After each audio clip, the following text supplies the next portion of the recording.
आज भोजपुरी के वजह से ही उनको पहचान मिली। आज जो सांसद भी बने हैं तो भोजपुरी का बहुत बड़ा योगदान है, इस भाषा का बहुत बड़ा योगदान है, क्योंकि उन्होंने भाषा से कमाया, भाषा ने उनको बनाया। तो मुझे लगता है कि जब आप उस जगह पे पहुंच गए तो आपका एक नेतृत्व बनता है और आपकी एक जिम्मेदारी भी बनती है कि जिस भाषा ने हमें बड़ा किया, कि सांसद बनने के बाद ना एक जिम्मेदारी उनकी हो जाती है, तो भोजपुरी इंडस्ट्री को बहुत दूर छोड़ देते हैं।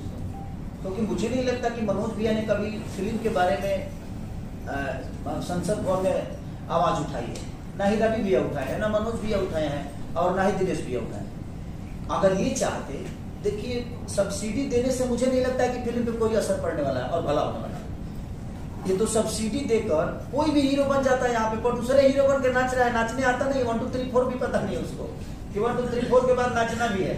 अब हीरो बन के एकदम स्मार्ट बन के बोला कि भाई अगर हम अब 1 करोड़ 80 लाख किसी हीरो को देंगे, उससे अच्छा है कि हम तो 1 करोड़ में 3 को फिल्म बना लेंगे।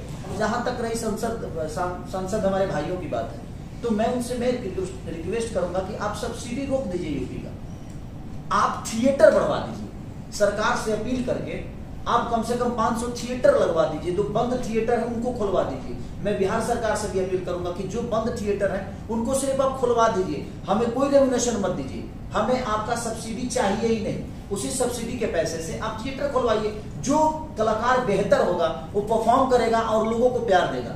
एक सिनेमा हॉल खुलेगा तो कम से कम वहां 40 से 50 दुकान खुलेगी, तो कम से कम 40-50 परिवार जो है वो तो कम से कम बड़ा होगा ना।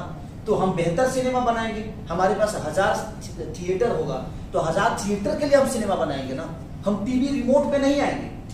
अब वही प्रॉब्लम है कि सब्सिडी 50 फिल्मों में से 2 सिनेमा को मिलती है, उसमें से कम 48 सिनेमा का तो सब्सिडी मिलता ही नहीं है। तो मुझे कहने का मतलब कि उससे बेहतर है कि सब्सिडी के लालच में कलाकार मारे जा रहे हैं, और बेहतर कलाकार कोई खड़ा हो जाता है, कोई एल्बम भी नहीं किया है, वो कुछ नहीं किया है, जीवन में कुछ किया भी नहीं, उसके बाद हीरो बन के बैठा हुआ है, वो हीरोइन बन के बैठे हुए हैं। तो मेरे कहने का मतलब कि मैं सरकार से भी और अपने तीनों सांसद भाई से यही अपील करूंगा कि प्लीज आप लोग सब्सिडी का चिंता मत करिए, आप हमें थिएटर दे दीजिए, हमें जगह दे दीजिए, हम बेहतर सामान बचाएंगे तो हमारे सामान को खरीदने दुनिया आएगी।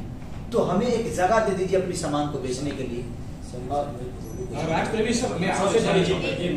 मैं इस बात को बोलूँगा सांसदों वाले हमारे भोजपुरी के सांसद, हम लोग कैपेबल थे चीज़ों को हैंडल करके निकाल के लेके जाने में, बट हमने फिर भी सोचा क्यों ना ट्राई किया। हमने ट्राई की but there is no response. किसी को कॉल किया नो पिकअप, किसी को कॉल किया तो कोई बहाने बना दिए। कुछ चीज़ें ऐसी होती है तो हमने उन पर ब्लेम नहीं किया, क्योंकि जैसे निजारी भाई ने बोला कि उनके पास बहुत सारी जिम्मेदारियाँ हैं, उनके स्टेट की, उनके राज्य की, तो उनको वो हैंडल करना होता है। भोजपुरी चीज़ें छोटी होती चली जाती हैं, जब हम लोग ऊपर निकल जाते हैं। मुझे लगता है भोजपुरी, देखिए आज भोजपुरी के वजह से ही उनको पहचान मिली।